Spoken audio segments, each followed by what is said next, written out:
Assalamualaikum warahmatullahi wabarakatuh. Perkenalkan, nama saya Najwa Salsabila dari kelas 10 Agama. Bismillahirrahmanirrahim. Saya akan menjelaskan tentang berbuat baik kepada orang tua. Lalu kita akan menganalisis tentang berbakti kepada kedua orang tua. Nah, ini ilustrasi tentang berbakti kepada orang tua. Contoh berbakti kepada orang tua ialah Salim ketika ingin sekolah atau ingin keluar rumah, lalu membantu orang tua, dan yang paling penting itu kita harus mendoakan kedua orang tua kita, baik dia masih hidup ataupun dia sudah meninggal.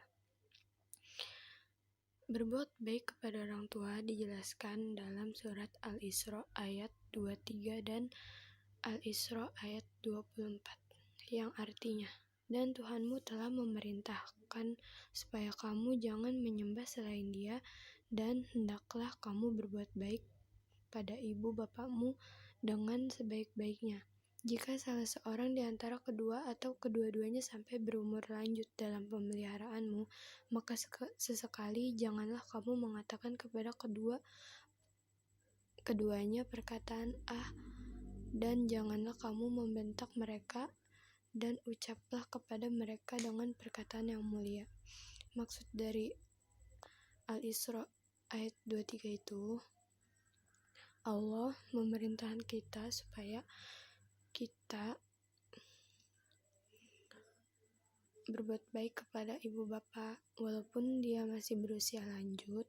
Jangan pernah berkeluh kesah, jangan merasa kesal terhadap sesuatu yang dia perbuat. Lalu dan bersikaplah lembut kepada mereka berdua. Lalu pada ayat 24 yang artinya, dan rendahkanlah dirimu terhadap mereka berdua dengan penuh kesayangan, dan ucapkanlah, wahai Tuhanku, kasihilah mereka keduanya sebagaimana mereka berdua telah mendidikku waktu kecil. Dari tafsir Al-Isra ayat 24, kita harus merendah atau tawadu sebagai bentuk kasih sayang kepada mereka.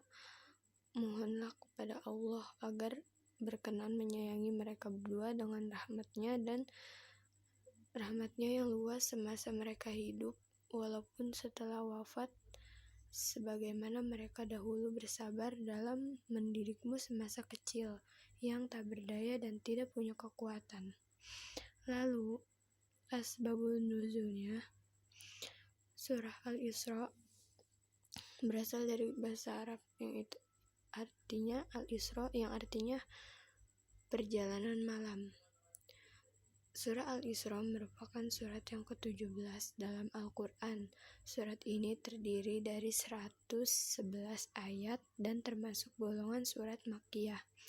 Surat ini dinamakan Al-Isra, yang berarti perjalanan di malam hari, berhubung peristiwa Isra Mi'raj Nabi Muhammad Shallallahu Alaihi Wasallam di Masjidil Haram di Mekah ke Masjidil Aqsa di Baitul Maqdis atau di Palestina. Yang tercantum pada ayat pertama surah ini dinamakan pula dengan nama surah Bani Israil, yang dikaitkan dengan penuturan pada ayat kedua surat dengan ayat ke-8, dan kemudian dekat akhir surat terdapat pada 101 sampai 104 di mana Allah menyebutkan tentang Bani Israil adalah setelah menjadi bangsa yang kuat lagi besar, lalu menjadi bangsa yang terhina karena menyimpang dari ajaran Allah. Lalu dalam surat Al-Luqman ayat 14 dan dalam surat Luqman ayat 14 dan surat Luqman ayat 15 juga dijelaskan tentang berbuat baik kepada orang tua. Al-Luqman ayat 14 yang artinya, dan kami perintahkan kepada manusia berbuat baik kepada kedua orang tua mereka, yaitu ibu dan bapak. Ibunya telah mengandung dalam keadaan lemah dan bertambah-tambah dan menyapikan dalam 2 tahun, bersyukurlah kepadaku dan kepada kedua ibu bapamu, hanya kepada kaulah kembalimu. Maksudnya itu, tafsirnya,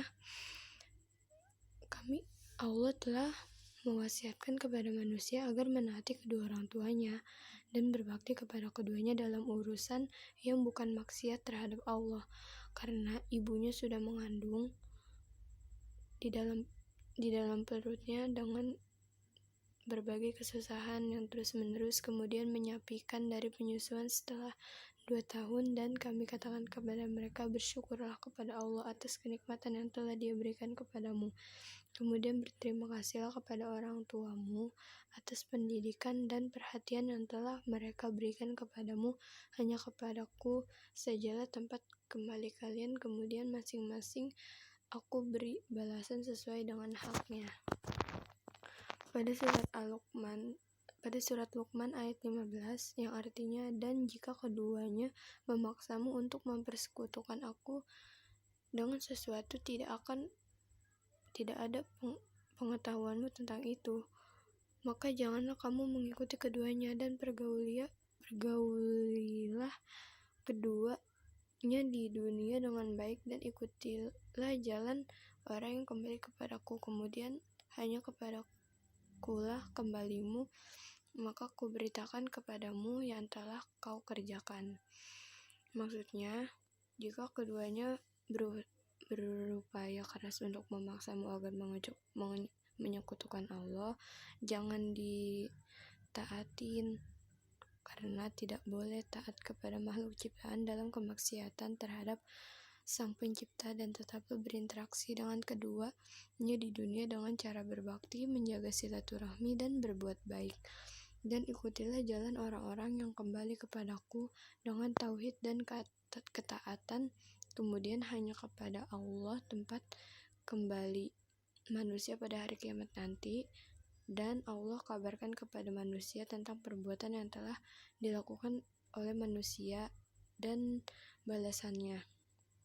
Asbabun nuzul surah Luqman ayat 14, yaitu jawaban dari Allah kepada sahabat Sa'ad bin Abi Waqqas karena ibunya tidak ridho kepadanya karena ia masuk Islam hingga ibunya mogok makan, namun dengan rahmat Allah maka perintahkan Sa'ad bin Abi Waqqas untuk berbakti kepada ibunya walaupun ibunya bukan orang yang beriman, bahkan orang kafir. Maksud ayat ini adalah perintah Allah agar kita berbakti kepada orang tua kita walaupun orang tua kita masih dalam keadaan kekafiran.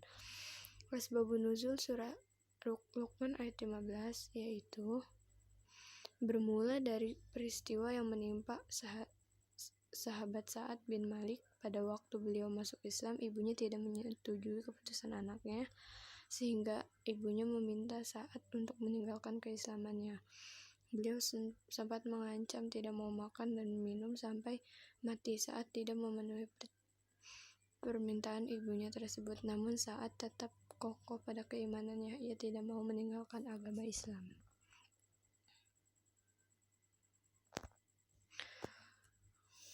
Sekian penjelasan saya tentang bab 3. Kurang lebihnya mohon maaf. Billahi taufik wal hidayah. Wassalamualaikum warahmatullahi wabarakatuh.